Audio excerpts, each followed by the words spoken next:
atas berbagai pertimbangan, masukan, dan evaluasi yang dilakukan terus-menerus oleh Bapak Presiden, maka pada sore hari ini sekaligus Bapak Presiden memutuskan untuk melakukan perubahan susunan Kabinet Merah Putih pada beberapa jabatan kementerian.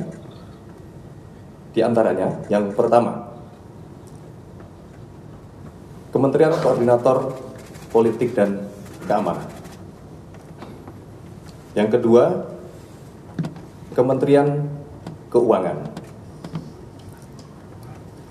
Yang ketiga, Kementerian Perlindungan Pekerja Migran Indonesia. Keempat, Kementerian Koperasi. Dan kelima, Kementerian Pemuda dan Olahraga. Kita lanjutkan diskusi kita. Pertanyaan menggantung saya untuk Bang Daniel tadi. Bang Daniel, ini kan masih ada posisi menteri yang kosong begitu. Apa alasan dibalik Presiden Prabowo Subianto kemudian tetap mengumumkan 2 menteri tersebut ikut di reshuffle dan sampai saat ini juga posisinya kosong, Bang Daniel? Ya, kan untuk sementara ada wakilnya Mbak Vena, dan wakilnya tentu akan melaksanakan tugas menteri sebagaimana mestinya, dan dalam waktu dekat akan segera dilantik pengganti-pengganti menteri yang sudah dicopot tersebut, dan juga kan bersamaan nanti ada beberapa wakil menteri yang juga akan diisi oleh presiden dan yang juga akan sekaligus dilantik bersama dengan menteri yang sudah dicopot tersebut.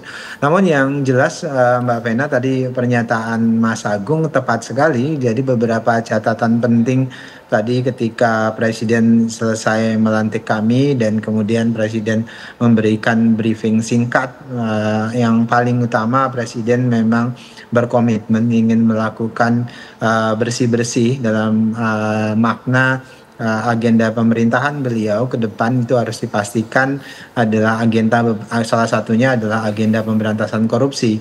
Beliau menginginkan kementerian, birokrasi itu sudah mulai melakukan pembenahan diri secara maksimal agar tradisi anti korupsi, tradisi bersih dalam pelayanan terhadap masyarakat, terhadap rakyat itu menjadi wajah utama, dan itu selalu diulang-ulang oleh Presiden dalam briefing tadi.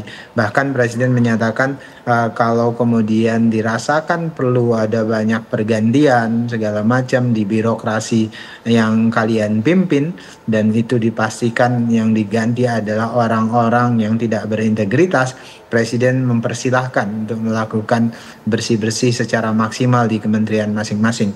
Dan itu pesan utama dari Presiden, dan Presiden ingin melakukan akselerasi di semua bidang begitu ya, terutama bidang-bidang yang bisa mendorong pertumbuhan ekonomi, kemudian dipastikan bisa menghadirkan akselerasi pencerdasan bagi anak bangsa dan sebagainya. Dan itu poin-poin utama yang disampaikan oleh Presiden pada momentum briefing tadi, Mbak Pena. Oke, baik. Saya mau ke Mas Agung. Mas Agung, kalau kita ingin menggali lebih dalam ya, menteri-menteri yang hari ini juga sudah digantikan begitu. Satu persatu kita bahas. Menteri Keuangan sebelumnya, Sri Mulyani, ini sudah digantikan oleh Purbaya Sadewo. Nah, apa menurut Anda alasan dibalik reshuffle terhadap Menteri Keuangan? Ya.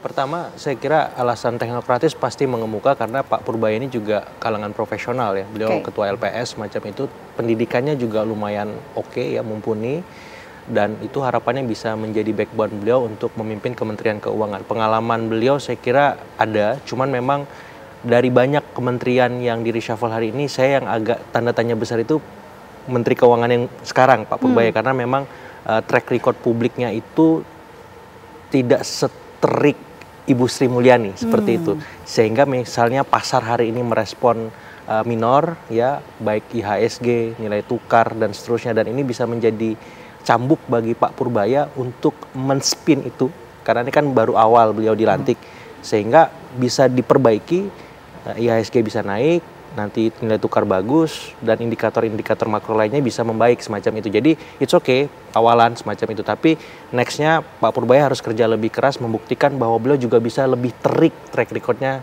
seperti Bu Sri, bahkan lebih baik seperti itu. Apakah publik juga menilai bahwa dari shuffle-nya Menteri Keuangan Sri Mulyani ini akibat tuntutan yang sudah disampaikan publik sebelumnya untuk menggantikan posisi Menteri Keuangan? Iya, ada banyak rasionalisasi ya, tapi saya melihat memang Bu Sri ini berapa kali menjadi korban deepfake ya, disinformasi, hoax dan seterusnya yang akhirnya membuat image beliau di depan publik agak minor semacam itu.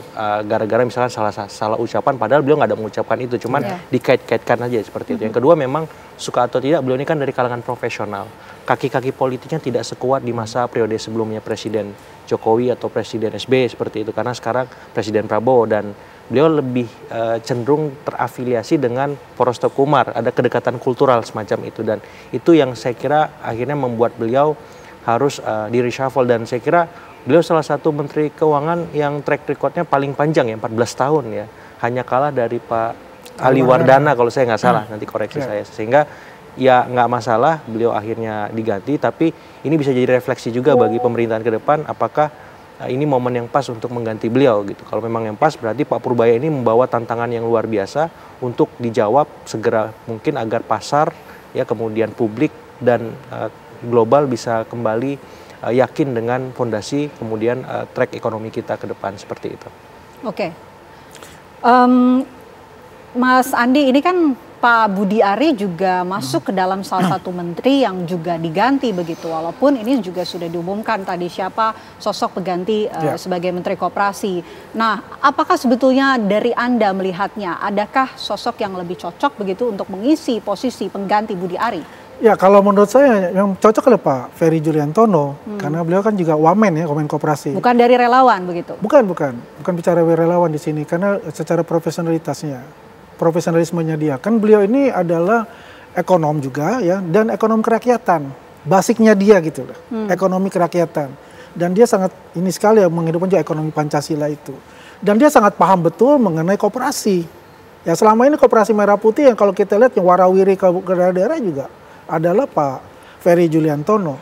Dan kalau menurut saya ini adalah orang yang paling tepat untuk menggawangi yang namanya koperasi Merah Putih itu. Kan ada 80.000 koperasi ya desa itu yang harus benar-benar di take care dengan baik oleh menteri.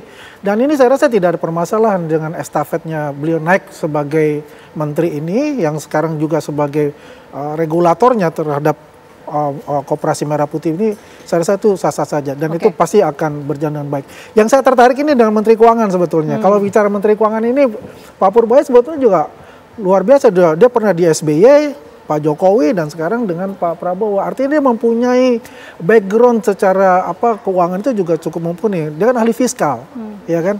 Yang catatan yang penting adalah bagaimana mengenai pajak nih. Ya, rasio pajaknya harus ditingkatkan gitu loh. Ya kan tuntutan 17/8 itu pajaknya minta 8% kan. Apalagi nanti 2026 pajak bisa 13%. Nah, tinggal sekarang bagaimana kita serahkan kepada ahlinya, yaitu Pak Purbaya, untuk bisa, kata Mas Agung itu, bagaimana meraih kepercayaan publik itu penting, terutama untuk market.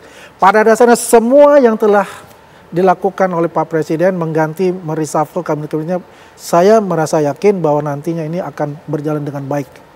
Begitu, Pina. Baik, kalau dari relawan berharap nggak kemudian untuk posisi wamen koperasi untuk diisi oleh relawan? Ya, sebetulnya begini, siapapun itu ya, mau profesional, mau relawan, maupun juga dari partai, kalau memang dia punya kinerja yang baik, mempunyai punya kepercayaan dan kekuatan ya untuk bisa bersama-sama pemerintah membangun bidangnya yang dia ditugaskan nanti dan amanah untuk itu, clear dan clean lah ya. Dan saya rasa siapapun bisa untuk itu. Relawan pun juga seharusnya bisa untuk melakukan itu. Karena juga relawan itu backgroundnya bukan hanya untuk relawan saja. Mereka juga mempunyai background masing yang ada background ekonomi, politik, dan sebagainya. Dan saya rasa mereka juga mumpuni lah untuk bisa terjun dan membantu pemerintah kita saat ini. Baik, saya mau ke Bang Daniel. Bang Daniel, ini kan yang disampaikan oleh Mas Agung tadi bahwa reshuffle ini salah satunya adalah memenuhi tuntutan yang disampaikan oleh masyarakat. Yang jadi pertanyaan Bang Daniel, apa sih penyebab kemudian reshuffle ataupun Pak Budi Gunawan ini digantikan? Kita tahan nanti, dijawab usai jeda. Apa kabar Indonesia Malam akan kembali untuk Anda sesaat lagi.